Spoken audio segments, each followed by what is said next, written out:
The small diner on the corner of Broad Street and Magnolia Avenue wasn't much to look at, but for Maya, it was like a second home.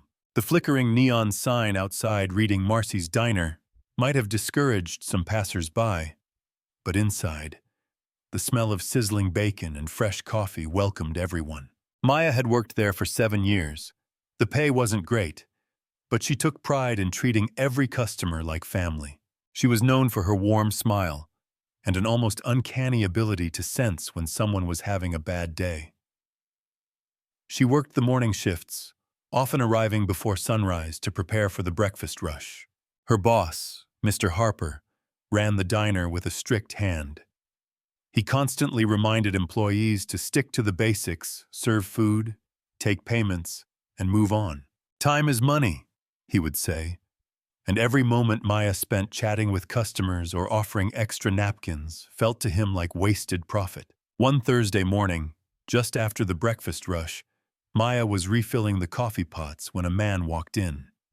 He wasn't a usual diner customer, no work uniform, no familiar face from the neighborhood. He wore a slightly wrinkled suit, his tie slightly askew. He looked out of place. More than that, he looked lost. Maya watched as he hesitated near the door, his eyes scanning the room before settling on a booth in the corner. He moved slowly, as if carrying the weight of the world on his shoulders. Something about him struck a chord in her. She grabbed a menu and approached his table. "Good morning, sir," she said kindly, placing the menu in front of him. "Can I get you a coffee?" The man looked up at her. His face was tired and gaunt. "Just water, please," he said in barely a whisper.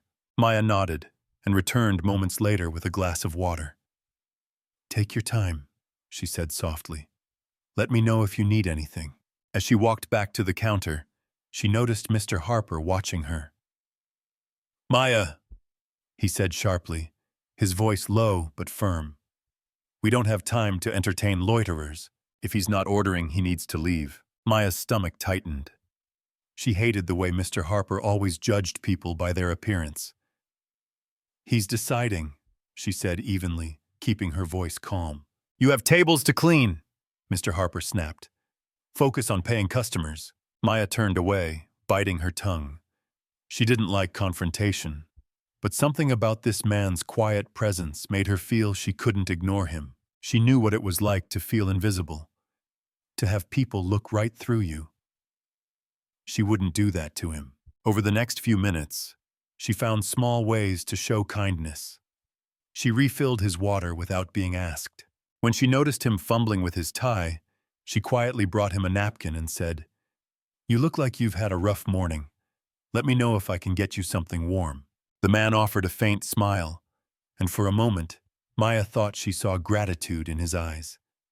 Eventually, he ordered a small breakfast, just toast and scrambled eggs, and ate in silence. When he finished, he stood up and reached into his pocket, but his hand came out empty. His face turned red with embarrassment. I think I forgot my wallet," he murmured. Before Mr. Harper could notice, Maya stepped in. "It's okay," she said quickly. "I've got it." The man's eyes widened. "I can't let you do that." "It's just toast and eggs," she said with a shrug, trying to sound casual. "Consider it a small kindness." He stared at her for a long moment, as if searching for the right words. Finally, he said, "Thank you. Truly." Maya nodded and smiled, brushing it off as nothing. But as soon as the man left the diner, she felt Mr. Harper's gaze burning into her back. "Maya," he said, his tone icy. "My office. Now." She followed him into his cramped office at the back of the diner. The walls were lined with faded photos, and shelves overflowed with old receipts. The room smelled faintly of stale coffee and frustration, a fitting backdrop for what she knew was coming. "What were you thinking?" Mr. Harper demanded. "Giving away free food? We can't afford to hand out charity." Maya crossed her arms. "He looked like he needed help," she said calmly. "It was just a small meal." "That's not the point, Mr. Harper snapped. You undermined me in front of a customer. This is not your personal charity. Maya's cheeks burned, but she kept her voice steady. I don't see how a plate of eggs and toast will bankrupt the diner. If you can't follow the rules, maybe you don't belong here. The words hung in the air like smoke, heavy and suffocating. Maya's heart pounded. She thought about the years she had spent here, the long hours, the difficult customers, and in that moment, it all felt meaningless. All right, she said quietly. If that's how you feel, I'll go. Mr. Harper blinked, clearly not expecting her to call his bluff. You're fired, he said after a pause. Pack your things and leave. You can pick up your last paycheck at the end of the week. Maya nodded, refusing to let him see the tears in her eyes. She walked out of the office, grabbed her bag and coat, and left without saying goodbye. As she stepped into the cool morning air, reality set in. She had lost her job over a simple act of kindness. A mix of anger and sadness swirled inside her. But beneath it, she felt something stronger: determination. She had done what she believed was right. No one could take that from her. The next morning, Maya woke up early, unsure of what to do next. Just as she poured herself a cup of coffee, there was a knock at the door. Her heart skipped a beat. She wasn't expecting anyone. When she opened the door, she gasped. Standing there was the man from the diner, but he no longer looked lost. His suit was crisp, and his expression was calm but serious. In his hand, he held a small envelope. Good morning, he said warmly.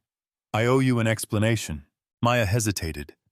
She wasn't angry at him, not at all, but seeing him again so soon left her speechless. May I come in? He asked, holding up the envelope like a peace offering. After a moment, she stepped aside. Sure, she said cautiously.